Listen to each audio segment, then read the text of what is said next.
next cojones goes to a man who's dear to my heart for standing up for stand-up. When dozens of Netflix employees walked out over Dave Chappelle's reckless decision to perform comedy on his comedy special. CEO Ted Sarandos could have pulled the special, but instead he reminded his Netflix employees that comedy exists to push boundaries and told them if you'd find it hard to support our content breadth, Netflix may not be the best place for you.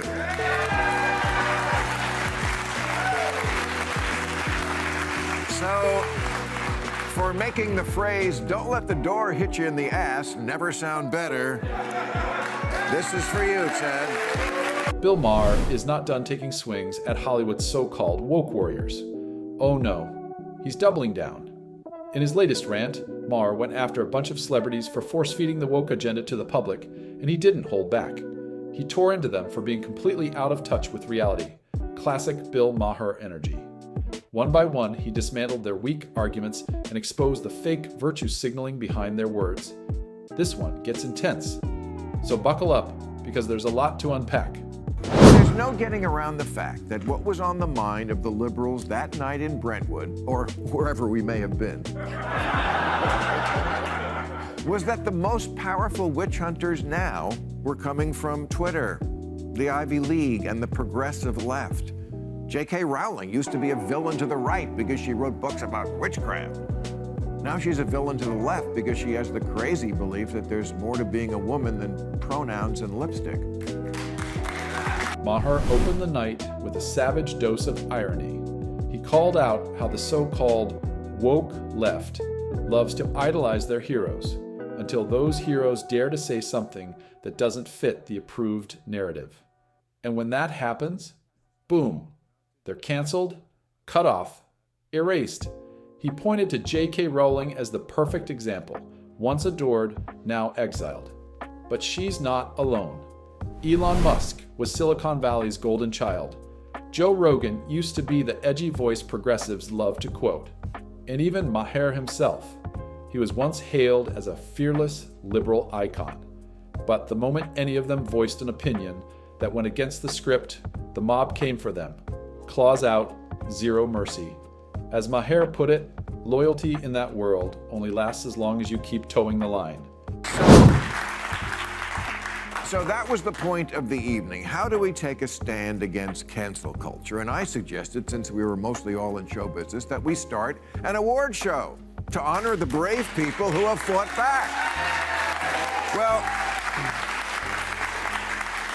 I gotta tell you, the idea was met with great enthusiasm by everyone, and in short order, different people were suggesting the ways that their varied talents could be put to use. And then, of course, being Hollywood, nothing happened. But it's still a good idea, so I'm gonna do it right here, right now, and not only that, we're gonna do it every year. So what's Maher really saying? He's crowning Hollywood's real rebels, the ones who refuse to kneel before cancel culture. No fake apologies, no deleted posts, no surrender. They stood their ground, proving that free speech still matters, even inside Hollywood's echo chamber. Maher's saluting the few who didn't sell their souls for applause. And in today's climate, that kind of courage deserves a standing ovation. Our first award goes to the president of my alma mater, Cornell University, Martha Pollack. This month, students there demanded trigger warnings before all the lectures in case any of the adult subjects you specifically went to college to learn about came up. And Martha said, yeah, no, we're not doing that. She didn't cave in or hire a new dean of sensitivity. She just said, no, college is for introducing you to new ideas, not for kissing your and making you feel wonderful and always right. If every university had the guts and clarity of Martha Pollack, we'd have a generation of leaders with real backbone, not blinded by ideology. For years, higher education turned into a playground for absurd ideas that tore down common sense and moral grounding. Campuses became echo chambers. No dissent, no debate, just blind conformity. But even before the Trump era, voices like Martha Pollack stood their ground. She refused to bend to the wave of wokeism and fought to keep education honest. That kind of courage, It's rare, and that's exactly why Maher is giving her the spotlight she deserves. Taking a brunch with your parents. I'm just amazed at how this generation can simultaneously be too sensitive for anything distasteful and somehow also so into eating. So, Cornell, I present you with these balls. I sure could have used them when I was there. Take a real look at today's younger generation. The level of deviancy is shocking. They brag about being bold, liberated, and unapologetically edgy, doing things that would have made their grandparents pass out. But the irony? The same people who claim to be fearless crumble at a single joke, a harmless word, or a different opinion. They can handle anything except disagreement. The hypocrisy is staggering. The irony? Almost too rich to believe. Our next award goes to the place where many Cornell grads will be working next year, Trader Joe's.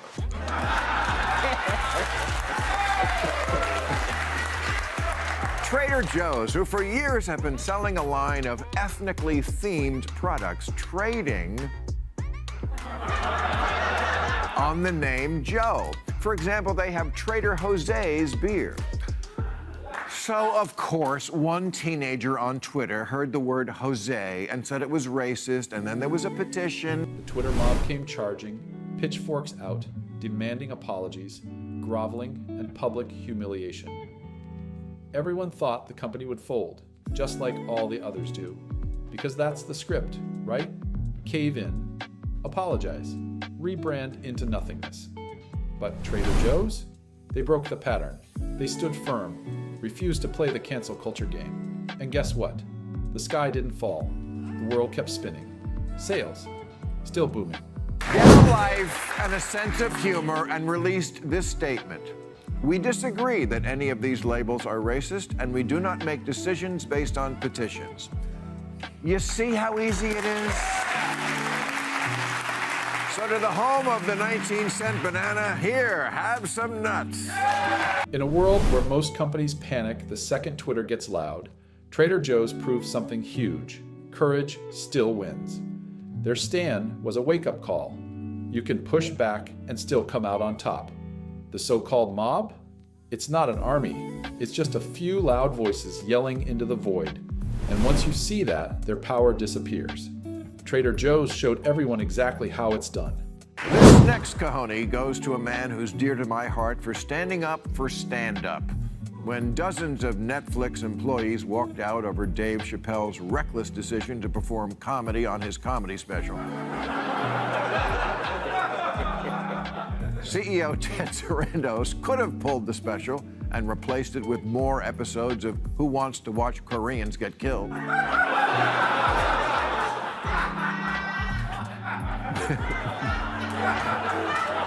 But instead, he reminded his Netflix employees that comedy exists to push boundaries and told them if you'd find it hard to support our content breadth, Netflix may not be the best place for you.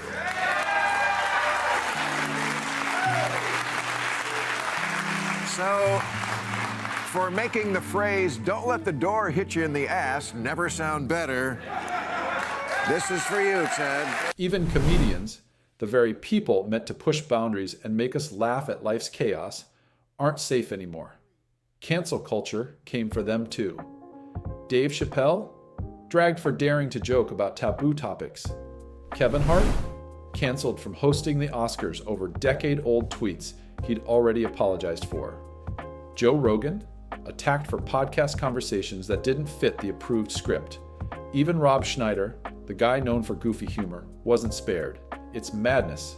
Comedy used to be about challenging the norm, exposing hypocrisy, and saying what others were too afraid to. Now, one off-script joke is treated like a crime. The irony is brutal. The people who live for free expression are the ones being silenced first. You know, when movie lovers get together these days, one phrase that comes up a lot and always makes me sad is, "Yeah, you couldn't make that one today." Top of that list is the great Tropic Thunder. which the scolds have been after for years. But in February, Ben Stiller tweeted, "I make no apologies for Tropic Thunder. It's always been a controversial movie since when we opened, proud of it and the work everyone did on it." See, people, it's not that hard. He said it, and he still got a commercial. And the lesson is, if you stand up to the mob for just a day or two, their shallow, impatient, immature, smartphone-driven, gerbil minds will forget about it and go on to the next nothing burger, and you still will have your cojones. Maher didn't hold back. He called out Hollywood straight up. Standing up to the woke mob won't end your career. Too many stars are trapped in fear, terrified that one angry hashtag will erase everything they've built. But Maher broke it down, plain and simple. At worst, you'll face a wave of brainless tweets for a day or two. Then the mob moves on. Careers don't die from backlash. They die from cowardice, from silence, from giving up your voice to please people who will never be satisfied. Maher's message hit hard. Stop groveling. Stop apologizing for common sense. Stop letting fear dictate your truth. Because in the end, audiences don't admire submission. They respect courage. Miley Cyrus once said, "I am moving if Trump is my president. I don't say things I don't mean." Here she is looking miserable, having to endure America at the Grammys last Sunday.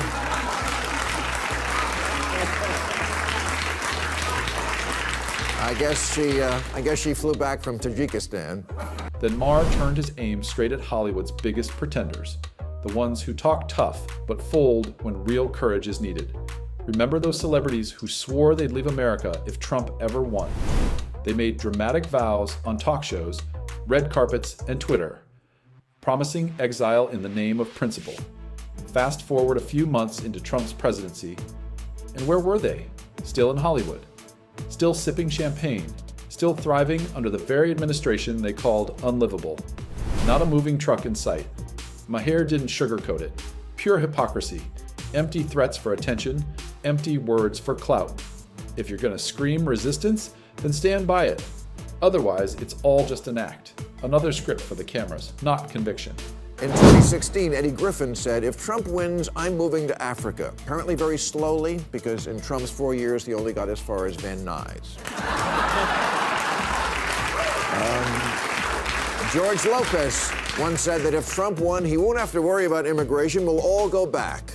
George Lopez, still here. Let's be honest. Hollywood celebrities are the last people anyone should take seriously. They're not thinkers, not philosophers. They're performers. Their entire existence revolves around applause. Their beliefs bend with the crowd. Their morals shift with the trends. And their convictions vanish the moment they threaten ticket sales. They're masters of pandering, carefully polishing their image to stay in the spotlight. And when the woke mob comes knocking, most fold instantly, dropping hollow apologies just to stay relevant. Principles? None. Conviction? Gone. Their moral compass points in one direction: fame. Maher's takedown wasn't just comedy, it was a wake-up call. He reminded everyone that cancel culture only has power when people hand it over. Trader Joe's proved resistance works. Comedians proved laughter can't be silenced. Martha Pollack proved courage still exists in academia. Meanwhile, Hollywood keeps performing, but the real strength belongs to those who stand their ground. Maher's message was crystal clear. Stop bowing to outrage. Start defending common sense. Because in today's world, defiance isn't dangerous, so it's necessary. And that wraps up today's video.